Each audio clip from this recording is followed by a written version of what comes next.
we shouldn't let age change us, right? We should think about, allowing us to change the way we age, right? Mm-hmm. I mean, that's the good part of living longer. We can have a better mental attitude of changing how we age versus letting age change us. And that's what we've talked about in the past, of the right things to do. Changing your diet, working harder in your mental capacity. As you know, that's my downfall. I think too much, and I need to improve upon that, and will continue to do so. And you have that capacity to do the right things to help yourself. So it's more than just the health, emotional part of this. We also have to consider how we might have to balance this, because it should always be about the balance, not the conflict. This new phase, this is what I have to try to redefine. The lessons you're going to learn firsthand will apply to anybody in different areas of their own pursuits.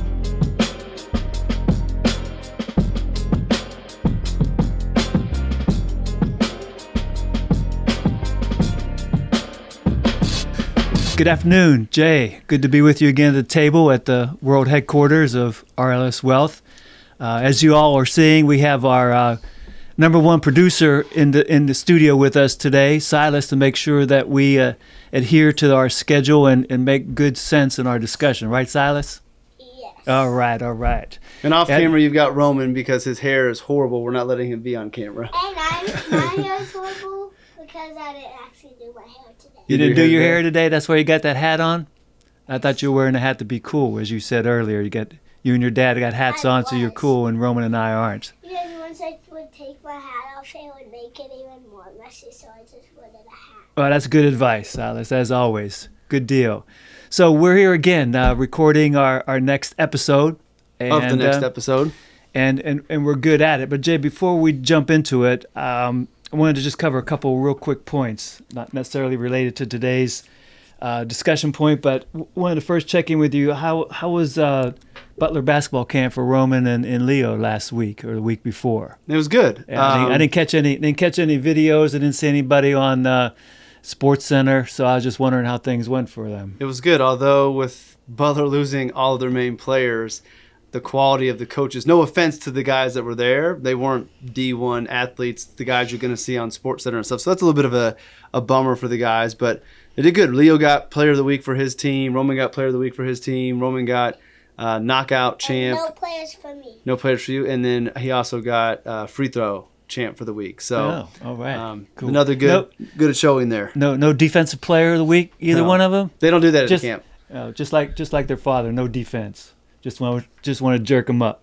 All right, the other thing, Jay, real quick so we get there's also powerful talk you gave at the exit planning conference. Just wanted to give you kudos on that. Thanks. It's very encouraging to watch you mature in your delivery of your content. I mean, your presentation style has always been excellent, but just watching you mature in that category is really fun to see. So kudos on that. Maybe you can throw the link or something at the I'll put it in the show notes. Yeah, link just to my goal is to people have so they have all of the 5 power session speakers on YouTube, and my goal is to have mine be the most viewed video. So I'm winning right now, but I'll put the link in there and people can watch it. As it should be. It was a lot of fun. Yeah, as it should be. Because again, especially that presentation that you made has a lot of connections to our discussions here about moving into this new phase of life, continuing to find your purpose, to find yourself, the branding as you called it. So I think that's really, really apropos for us. Okay, so also since this coming Sunday is Father's Day, want to acknowledge the fathers out there that are viewing us. Jay, early Father's Day to you. Happy Father's Day to you early appreciate as well. That. So thanks again to all the fathers for the excellent work you're doing. Keep on that effort with being a mentor, and a leader that you are in your own families and the communities. If you're coaching your sons and daughters teams in any way, and also since Mother Day wasn't that far in the past and we didn't record any time around there, we'll give a happy belated Mother's Day to all of the ladies out there. Continue your efforts of being that wonderful influence to our children and keeping us dads in check as always. And then before we jump into the discussion, also want to say happy anniversary again to my wife, Denise. This past Saturday, we celebrated our 45th wedding anniversary. So hard to believe it's been 45 years of being married. And how many years total? Well, it'd be 51 and a half because we dated for 6.5 before we made it legal, so to speak. So just hard to imagine that's been that much of time that's gone by. It doesn't seem this long, but again, you're standing at 41 years old and Kristen being 38, and our producer here, Silas, is 5 already, so these years do crank along. And then Roman in the background at 13 soon at the end of July, and Leo, who's not with us today, is 10, so it's kind of crazy. I'm out of school today, and I'm really excited to go to camp tomorrow. Oh, what kind of camp? I don't really know what it's called. It's like a sports camps for Sports kids. camps? All right. Uh-oh, I thought you weren't going to be doing sports. Change your mind? I played basketball for a while, Yeah. and then I stopped. Okay, so you may get back into it, huh? Maybe soccer or In whatever. a few days, I played soccer, and then I quit because Oh. it wasn't that much fun. Wasn't that much fun? Well, maybe we'll leave soccer up to Leo then, right? Okay. All right. Good deal. Well, Jay, now get into our episode here, number 12 for us. We're taking a little bit of a liberty on the yin and yang concept. Reason why I'm saying I'm taking a liberty because it's not necessarily, the good and bad kind of forces such, but speaking of longevity, it came to my mind that there is a little bit of a yin and yang with longevity. I mean, in episode 7, we talked about identifying a meaningful longevity and doing all the right things to help improve the quality of life, kind of the efforts you put into to your physical self, your mental self, and then everything else to kind of move us along in these later years of our life. And as you know, I've never let aging be of any concern to me. I mean, obviously, as you know, our family has been blessed with a lot of great health and longevity.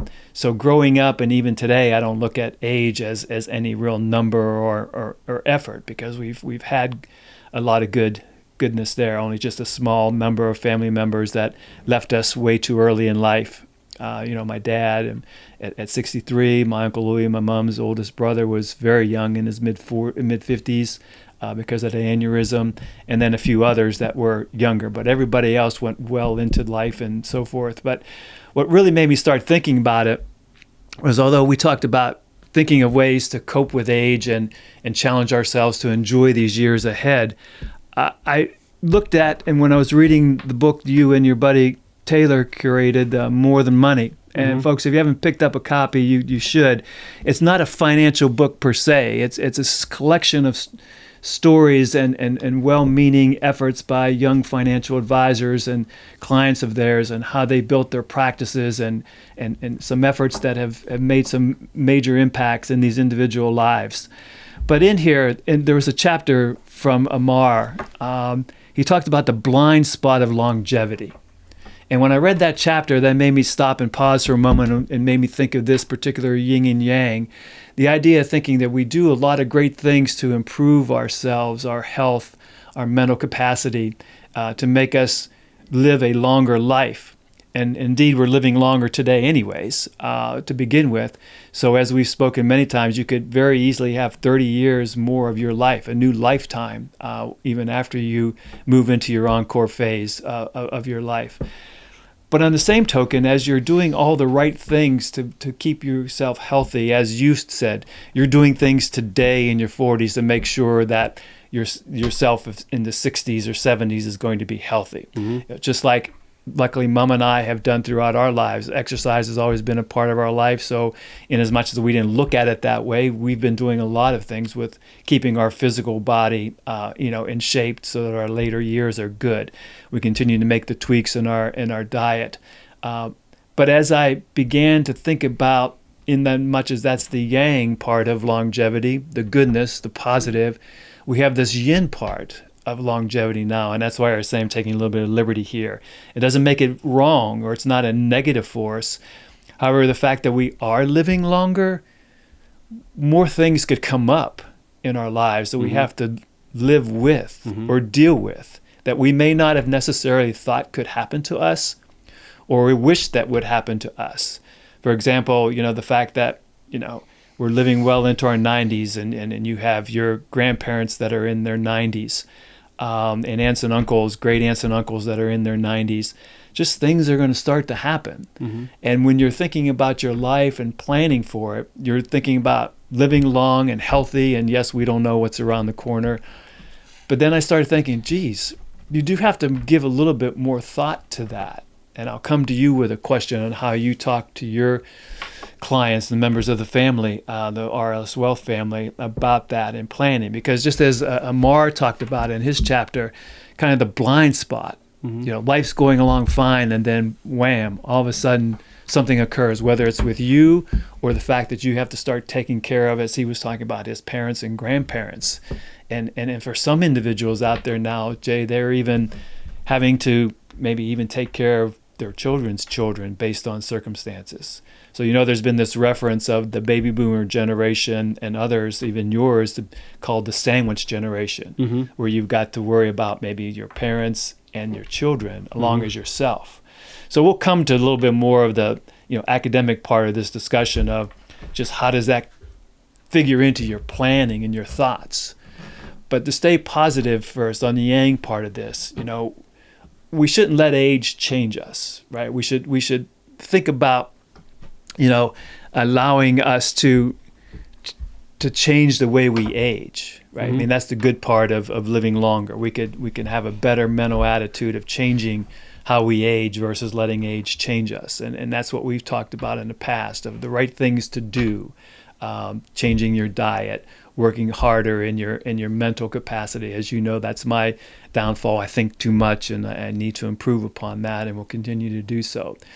And you have that capacity to do the right things to help yourself. So it's more than just the health, emotional part of this. We also have to consider how we might have to balance this, because it should always be about the balance, not the conflict, right? I mean, the yin and yang is that challenge to do the balance between the positive and negative, and they're interconnected in different ways. So as I started to think more about this time, and we've been reporting on this time, it's all about that balance. And so I was wondering, as we sit here today, and I even begin to contemplate, what does that mean? Because as we go through this and think about, well, what might I have to do to adjust? Just thinking about ways to adjust to make sure things are good for Mom and you and Kristen, so that burden, if something should happen to me, doesn't begin to encroach upon what Mom needs to do or you and Kristen need to do, because that's nothing we ever want to have happen. So I'm not saying, and I don't want to make this a negative and start thinking and dwelling on that, because we're not supposed to, right? We can't control that. We just control what we can deal with, and that's our health through exercise, our diet, staying engaged to keep the mental capacity and spirits high. But as we continue to age, we've got to wonder about that. And so when I was thinking about Amar's chapter, and I think about things that are changing, in my mom's life as she's celebrating her 93rd birthday in July, here in a couple weeks. As we know, we've got a little bit of issue with my mom, and such. And even though she's doing well, there's still the slippage that's happening, and making sure that we can continue to keep her comfortable and do what's right.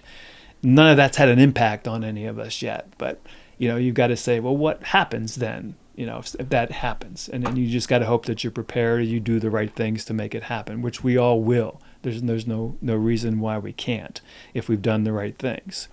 So on this, Jay, I wanted to pause and say, okay, as you're talking to your clients and members of the RLS Wealth family, and what guidance and discussions do you have with them about trying to plan for not just their longer life and what they need to do, but maybe preparations for, if there's circumstances where some may have to worry about a parent or a child?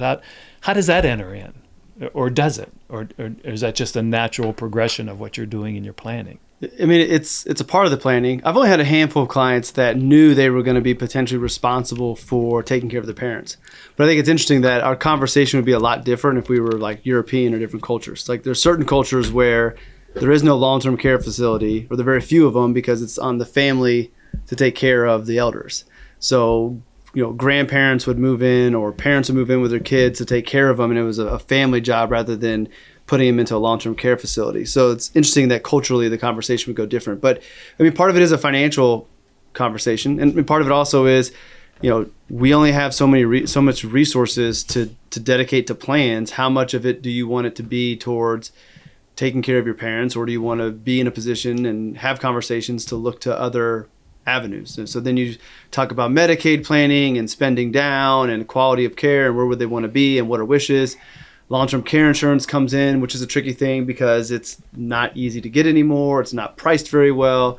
The old policies in the past, were poorly priced. The insurance companies didn't realize people were going to live as long, so they offset those old expenses with making the policies today more expensive and harder to get. So it is part of the conversation because there is a financial component to it, but it's all just a best guess and what if. And sometimes it is, all right, we don't have the means to plan for our future and for this scenario that may or may not happen. So if it happens, where are we going to make concessions? What changes are we going to make? How do we work together as a family between siblings to take care of it, to spread the expenses and the responsibility?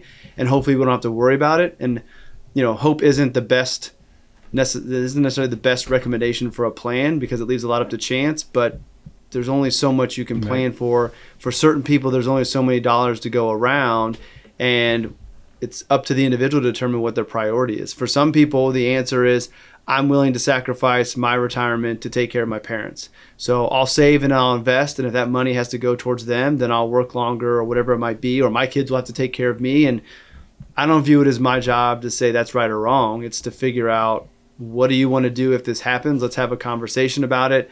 What are things that are out there for us that we can plan? How can we use estate planning, or how can we use other ways to plan that could be an option? And then ultimately figure out what's best for that family and what's best for them. So that's like the technical financial planning conversations: insurance, estate planning, how much is it going to cost? What's the usual stay at a long-term care facility? What are the chances? What's your family history? Not that that's a guarantee, but if a lot of people in your family have Alzheimer's, then maybe there's a chance that you have that gene that could put you in that position, which means maybe there's a greater chance, so maybe our planning should change. Versus a family that has no history of it and you don't have a gene, then maybe you don't have to put Alzheimer's high up on the possibility of things that may happen. And you can say, hey, that is a risk, but that's not one we're going to plan a lot for because it's not one we think is a high probability. Right. And then if it happens, we made the choice not to plan for it. We knew what the consequences are, and we scramble and we do the best we can in that situation. If you're fortunate to be in a position where you have enough money that you can plan for everything, then you do it and you're lucky. But I think more of the conversation is about prevention of these things. And that's where the conversation gets a little bit harder because, I'm not qualified to talk about nutrition from a designation and certificate situation, but I've read a lot. I've taken, I do it myself. I think it's more of, okay, let's financially plan for the future and longevity, but also let's take a look at lifestyle and what are things you're doing that you could improve upon? What are conversations you can have with doctors to make sure you're taking care of yourself for the future as well? We can't plan and, from a health standpoint to alleviate everything that might happen to us.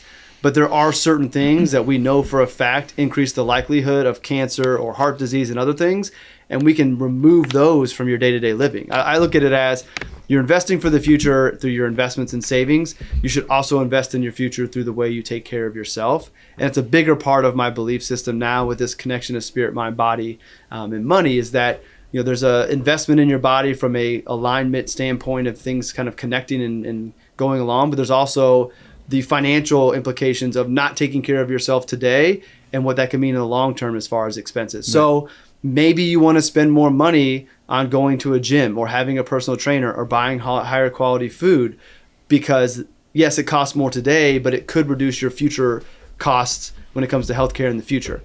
So, and just like anything, we don't know. But again, if we look at the information we have in front of us, we know certain styles of diet and nutrition are better for health. So if it costs more today, you may just write that off as that's an investment in my future health. And my hope is in the future, I have lower medical expenses because I took care of myself while I was younger. And on top of that, I'm in better shape, that I can therefore enjoy life better and have a higher quality of life. There's a book that I was going to try to grab. Peter Attia's Outlive is the name of it. And it's basically talking about longevity. And there's, longevity, and then there's, I forget what he calls it, but it's something about like basically like quality of life. Like you can have longevity, but if the last 15 years of your life aren't high quality, do we really want those?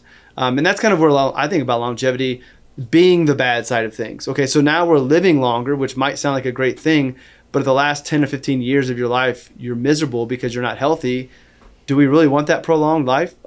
I don't think I do, because, if I'm not all there in my mind where when my family comes to visit me, like what quality of life? So I make it to 100, but I don't know who I'm seeing or who I'm talking to. I don't remember anything. I don't want that longevity. I want longevity to where I can be active and be aware and do things. And if I start to dwindle away and not able to do that, then I don't know if I want that life just to be around. Right. And then that leads into conversations about like even bigger that are harder of us as family members wanting to keep family members alive. Right. Not that we're going to go like take them out to the pasture and like slaughter them or something, but like, do we want people to survive but when they're not thriving, just so we can go see them even though they don't know us and it's not a quality relationship? I don't know. Like I think it's will open up tough conversations in the future. And I don't ever think euthanasia comes on the table as something that we're going to look at, or assisted suicide. But I don't know, like if it's a horrible quality of life and my wishes are, I don't want to be alive if I have Alzheimer's and I don't remember anybody, it's so bad, and you can give me a pill that I can go to sleep and not wake up, I might want that. And I think that's a hard thing, but I think that's where like a living will can come into play. If these boxes are checked, these are my wishes. Like we do it to stay alive, keep me on life support, don't put me on life support. But if I'm not here and there is no way I'm coming back, don't keep me alive. Like, don't. Because what's the purpose of it? And this is like very personal, obviously, but like I'm staying in a long-term care facility, draining my assets that could go to use for my family or other people to do good things, maybe to charity. I'm draining these assets down to keep me alive in a vegetative state or a state where I don't know what's going on, and I'm never going to get better. For what? Yeah. Like, so people can say that I'm still alive. Like, no, like it's not quality on my end. It's not quality on my kids and grandkids' end when they come to see me. I don't know who they are. Like, and then eventually no one comes to see me. So now I'm in this facility by myself. Like, I don't know. Yeah. So anyways, I think that as longevity continues, that may be something that people talk about more. I don't know if we ever get to a point where society will allow that magic pill to come to be, but I don't necessarily think that that is a bad option for people in the future. Again, it's my life, it's my choice, and it's got to be these boxes are checked. So it's just the same way as the doctor says, look, there's nothing more we can do. My wish, Justin's wishes were he doesn't want to be kept on life support. We're just going to give him water and let him die peacefully. Like, to me, that's no different than Justin's never coming back. His wishes were he doesn't want to remain here. If he's not here, then we're going to go down this path. Yeah. Right. But anyways, going back to it, I think the conversation has always been for financial advisors, the money side of things. How do we cover this risk? What's the cost? What are the trade-offs? What are we going to do? I think the conversation has shifted and should be more about having those conversations, but then what can we do to potentially reduce that risk so that as you have longevity, it's quality longevity, not crappy longevity. What are the things you can do, and what does that do to your financial plan today? So if we only have so many dollars and we're going to commit to putting ourselves in the best position to be healthy longer, then maybe we aren't doing some things so we can afford to invest in ourselves. Like if you were to look at my budget, I spend a lot of money on health, whether that be the yoga membership, the Peloton membership, the tonal membership, the investment I have in the gym in the basement, the quality food that we buy. Like if I was going to trim, there's a lot of area in my life that I could trim from a budget standpoint in that. But that's too important for me to do it. So I offset that other ways. I don't have a country club membership. I don't go to the bars. I don't go to a cigar club. All these expenses that could add up in some people's lives that take away from the health, I don't do those, and I allocate those dollars towards the health side. So if that's a priority of yours, where are your dollars? Are they aligned? Do you say you want long-term health, yet you're spending in a way that doesn't align with that? How do we reallocate those dollars so that you're investing in yourself and your health for the long-term Right. future, so that if you do have longevity, it's quality longevity, and you don't bring problems to yourself if you can try to avoid them. Right.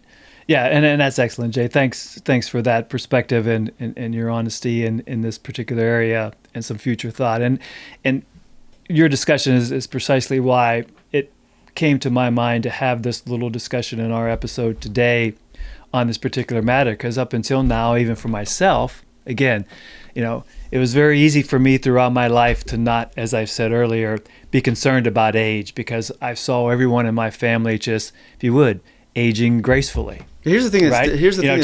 Just again, we talked about Mom and I's anniversary being 45. Mm-hmm. Well, and Lucy and Uncle Ray this past weekend celebrated their 70th Mm-hmm. wedding anniversary. So, in addition to that, my grandfathers, living well into their ages, and grandmothers and aunts and uncles lived well into their 80s and 90s, and even those still alive today in their 90s. It's easy for someone like me, as life's going on, to not even begin to think about that, right? It's like, well, I'm not thinking about it because my whole life has been, everybody's been around forever. And then when they have passed on, it was well into their years, and they went, if you would, as peacefully as possible. So it's like, well, why am I going to worry about it?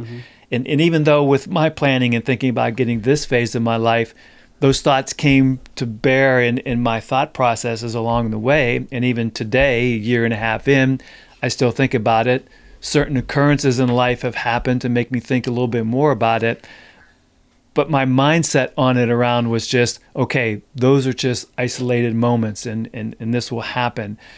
But I also had to say, as I'm doing all these wonderful things to improve myself, because we talked about it, in our episode 7, and as I wrote in the blog just recently, now that I have more time and to devote to myself and keep improving my quality so that I'm able to live a more comfortable and healthy lifestyle, there's still that other side of me that I've got to give a little bit more attention to, of the what if. Not that I need to bear a whole lot of concentration on the what if, but also to say, okay, what are those conversations that we need to have now that we never had before? Mom and I have always had those conversations. She knows how I feel about this matter. I know how she feels. I'm looking into this phase now and giving all the attention to the best part of this longevity that we have. The idea that now that I'm in the encore phase of life, spending more time on myself because I don't have the conflict with work time and don't have to worry about the balance, as I've talked about and written on. We don't have to worry about that balance of quality of life versus family, because now it's all on me. The work part of me is behind me now, and all those hours I don't have to worry about to devote to making myself live longer and be comfortable and healthier. After reading Amar's chapter in your book, More Than Money, and thinking about episodes in my life with individuals, both family and friends, thinking, you got to have a little bit more thought around what that means and be a little bit more prepared than I am right now. Other than just knowing that I know what will happen when that time comes, and to be comfortable with it and have everybody close to me be comfortable with it as a natural part of life. Because I'm like you, Jay, we share that same thing. My hope is when that time comes that there won't be a burden to any of you, and when that time comes, we'll worry about it. And we're comfortable with it, and that's a good thing. But I think for all of us out there, I think it's important for you, if you haven't had that conversations, to begin to have those conversations. In your planning, if you haven't put that into your plan, to begin to do so now, whatever that may mean, wherever you're at in your life. If we're already here and we don't have a lot of means to make it happen, just make sure that everybody around you, including yourself, is comfortable with what that means when that moment comes.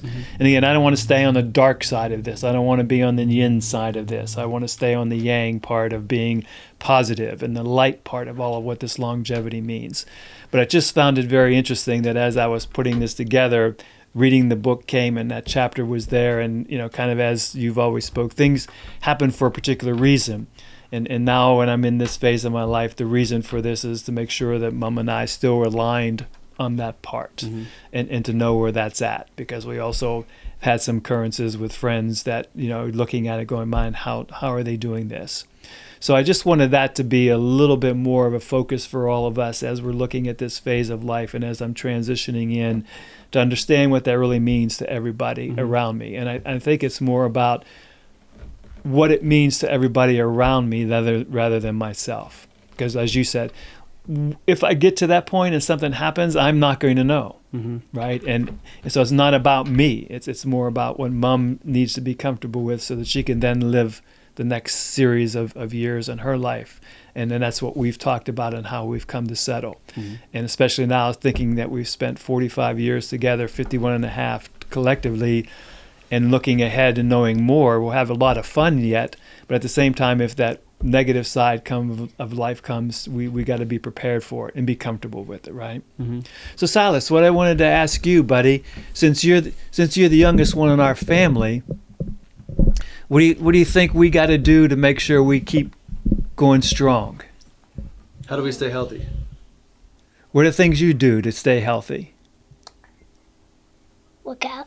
Work out? One thing I like your Friday mornings you guys have with your dad, and you guys have donuts. I think donuts is an important part of staying long and healthy too, don't you think? Sometimes when, like, Leo and Rowan's friends are over, when they're sleeping, Dad sometimes gets Dunkin' Donuts. Then get Dunkin' Donuts. So I think that's a good part of it, right? Make sure we have some donuts, right? Every now and then we got to have some donuts to enjoy and celebrate life, right? Sometimes on days we go to Guy's Coffee sometimes. Guy's Coffee, yeah, we'll throw in a plug there too. They have got good donuts there. But I think what you're saying though, right, Silas, is that we need to take care of ourselves and have fun so that we can live longer and have a happy time as we live, right? Okay, does that work? I think I need to take that advice from you as such so we can keep on doing the right things and celebrate these things along the way, but also for me to be prepared if I got to make some changes, right? Just be ready for it. Is that the advice? Yes. Okay. All right. Good advice. I appreciate that. And Rome's, what about you, bud? At your phase of life, as you're seeing things now, what advice would you give to the older member in your house, me, to take care of myself? You What better do you talk think? loud. Talk loud. Like eating healthy. Eating healthy? Like what kind of healthiness do you think? I mean, you mentioned Five Guys, going to Five Guys after the podcast there. So I mean, I would consider that healthy. So we got to do those things, right? Yeah. Okay, and working out. Okay, thanks, Rose. Appreciate that. I want to make sure we get those in the room here in this podcast, since it's all the generational thing too. Thinking about longevity, right, Jay? I mean, as is indicated here we are. How many generations in the room? Yep, 3. Right? So we got others as well. So it's a good part of our life. It's a wonderful time to focus on this longevity piece. That's the good part of it, the positive side of our interconnected forces, but also to be aware of that opposite side. And again, I'm not saying it needs to be considered negative. Yeah, but that's the beauty of yin and yang, is you have to have both sides. Like Right, the balance, it completes right? it. So we can't have the good side of it without the bad, because then is the good even good if there's nothing on the other side that's quote unquote bad? And the bad that we want to avoid pushes us to focus on the good. So they go together. You can't have light without dark, and so you can't have a high quality longevity if there's not the risk of the bad quality longevity to kind of push it together. So they complement each other. And there's one thing I wanted, this may spark a conversation for a future episode, but you were talking about comparing your health to your aunts and your parents, but the difference is too that like things are different now, and like looking no further than just quality of food and how food is made today versus you look at Nano and Pubba, like they grew their own food in their garden. They made pasta fresh. You hear about people who are gluten intolerant here, and they go over to Italy and they eat pasta and they have no problems because of the food and how it's made and how things are different here. So yes, like your grandparent, my grandparents, my great grandparents, their health was different and their longevity was different because of the food supply even. So there's a lot of forces and factors today that make things different when you compare them to the past. Now, we are living longer than that generation, but also we have advancements in health and in medicine and technology. So it's kind of like we got the yin and yang of that. We got some good things to come, compared to the past. We also have some bad. So it's tough to compare to that and say, well, just because my grandparents and my great-grandparents lived long lives, I'm going to live a long life. That could be true because genetically it might be in me, but what I'm putting into my body and how I'm taking care of myself may not be equal or apples to what they were doing. So I think that is something to pay attention to. And one of the things I think about when you're talking about donuts and having that, there's always that saying like everything in moderation. Talked about that. I think about that, and I'm not, by no means do I eat perfectly clean. So like I'm guilty of not having the cleanest diet. It's better than it's been in the past, but I think about that saying, live a little and everything in moderation. Who's telling us that? And why are they telling us that? And the more I think about it is, as I go down this path of not wanting to be controlled and I want to have, I want to make my decisions and I want to do the things. Is it really that we should live in moderation and we should treat ourselves to that? Or is that coming down from the powers that may be that know that if we just get you to do a little bit in moderation, we still have our hooks in you enough to keep the sugar addiction or whatever it might be, the processed food addiction in you, because you just need a little bit, like it's like a drug. You just need a little bit in the system and that craving will pull you back and keep you coming back. And we know that most people will give into it. So maybe we shouldn't do everything in moderation. Like who's to say that having ice cream improves your life? Maybe it does. Maybe you love ice cream enough that it makes your life better. But maybe that little bit of ice cream is just keeping that sugar fix in you long enough that you keep on doing these things, which ultimately we know sugar is an incubator for cancer. Right. We already talked about sugar. Yeah, we did. I know. Yeah. So anyways, like that's where my mind goes when I think about this stuff is like, okay, if I'm wanting to give myself the best chance for a long life, a high quality of life, then I know I shouldn't eat the kids' fruit snacks. And if I should eat, we shouldn't even buy them fruit snacks because if it's not good for me and something I want to eat, then they shouldn't be eating it. You eat them sometimes. I do eat them. I know. So anyways, I think about that and then I think about everything in moderation. Like who's actually saying that and why are they saying that to us? Is that really okay? Or is that a little bit just to kind of keep us where they want us to be hooked into the system? And you look at like the pharmaceutical industry and how we're so quick to give pills and prescriptions rather than look for holistic ways to heal things when there's options out there. Like, why is that? Yeah. And again, I'm not a conspiracy theory person, but I see myself more and more looking at like, why is that what we're told is the solution? Why is that what we're told? And who's coming up with that? And is there an ulterior motive? Or really is it just, hey, you only get one life. If you want that ice cream, go eat it. And ultimately, I do think if you want that one ice cream, like go get it. But I think it's a slippery slope because then it's, you get ice cream one time. Oh, you want this, you want that. And now you're never improving your diet because everything in moderation adds up and compounds. So is that really a good way to live life or is it not? I don't know. Well, I guess you're right. That certainly would be a excellent discussion to have with, well, I'll say with an expert with us who is a nutritionist or a dietitian. I think the moderation piece of the discussion, is appropriate because, the moderation is key simply because you have to allow yourself the opportunity to enjoy whatever those things are in life. Mm-hmm. And as you well know, and certainly grandkids know, I have a sweet tooth. That's my vice. Mm-hmm. Growing up, again, back pointing to, the great grandparents and making everything. You remember going back to PA, mm-hmm. Especially at a wedding, you have the cookie table, mm-hmm. the Italian cookie table, the hundreds of different cookies that are mm-hmm. made for a wedding. Mm-hmm. It's phenomenal and it's great stuff.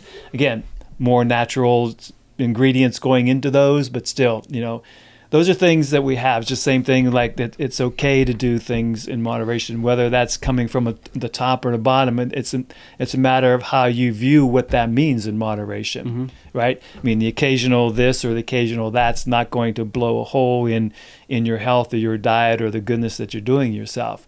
But, to deny yourself the opportunity to enjoy something outside of what's perfectly good isn't a good thing either. Mm-hmm. As given. So I think for us, the whole idea of the balance rather than the conflict is what I wanted to drive through with this conversation today, because whether or not we do all the right things to help in our growth in the longevity, and for our discussion, and as our next episode has been driven about the transition into our encore phase of life or any new phase of life, we want to keep focusing on what we're talking about today with me and my activities and experiences into this phase of life is also, I think, apropos to individuals growing up with their life, of wanting to make a change in life. So hopefully our discussions and our points and our thoughts and our directions, it could be applicable to someone trying to make a change in their job status, or the change in their life when they move into their 40s or 50s or whatever that might be. So I'm hoping that our value here is also driving people to consider some of those changes that are necessary, not waiting to this phase of life. Like I had waited to this phase of life to finally agree with the statement of you need to take more time for yourself. Even though I did take time for myself as I got older and through my phases of life, I didn't spend a lot of that time solely on myself. My DNA is to be a caretaker, to take care of others before I take care of myself. I'm shifting that because now I have the time to focus a little bit more on myself, and not because I don't have the work hours. I don't have the 60 plus hours a week of work. I can now take my hours and spend more time on me, as well as I give time to Mom and you and Kristen and all the grandkids, and that's so important. So where I want us to go with today is to recognize that in any phase of life, there will be that yin and yang. To accept that as a good moment of pause and reflection, and to understand what that means. And especially at this phase of life where you do have to be concerned about what that means, whether it's for you and your spouse or your partner, or you and your children and family, it's worth having a pause and think about, not necessarily whether you're prepared or not, is that did you have the right conversations with everybody close to you about what this means today and into the future? Because as I look at everybody in our family, I think, man, this is going to be great to watch all of these youngsters kind of grow and experience that, because we'll have the opportunity versus, my dad that didn't get an opportunity even to see you and Kristen completely grow up. Let alone to see his great-grandsons and granddaughter, and how much joy he would have had with all of this. He would just been off, he had been off the moon and back with experiencing all these kids. This would have been one thing, and I'm just fortunate that I'm getting to do that, and I wouldn't do that if I didn't have some of the, the goodness that has been bestowed upon me in many ways, and to have, what I do have to take advantage of to get there. So, Silas, one last question before we wrap this up with your dad here this afternoon. What's one thing that Papa needs to do better to stay good? What do you think?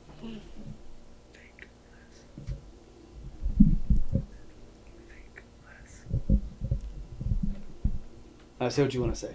I was trying to coach you. What do you think? You said eat vegetables. Eats vegetables? Yeah, I agree with you. I don't eat enough. I'm trying to do better. I have gotten a little better, but you're right. I got to eat more vegetables. Okay. I know one thing your dad would tell me. Well, Ron, so I would bring you into, what do you think I got to do, man, to help myself at this phase of life, to stay better, get better? From what you've seen in me, you're now going to be 13, so you've seen enough of your grandfather to know some things. You say, God, what's he not doing, or why is he doing this? So it's okay. Tell me what you think, bud. I don't know. Oh, you don't know? Okay. That's all right. I didn't want to put you on the spot, but I didn't want to exclude you. So that's okay. No big deal. So I'll ask your father. So Think less. Think less. Yeah. That's what I was trying to get Silas to say. Think less. That's my downfall. I think way too much, right? So And you got to quit saying it's your downfall. Just leave it. Okay. Just need to think less. Saying about sugar. We already talked about that. No more Okay, sugar. no more sugar. All right, But ready to you're wrap it up? Ready to wrap it up, guys? So again, thanks to all of you watching. If you do find some value in this, please like us and share us along. And Jay, I'll close on a note as we always do. I just got to remind people that never quit searching, never settle, and just keep on searching for that greater purpose, even in this phase of our life. So thank you all for being with us. Jay, Silas, thanks for being here with us. Make sure your dad and I stayed on point and didn't go on too crazy discussion. This once in this video.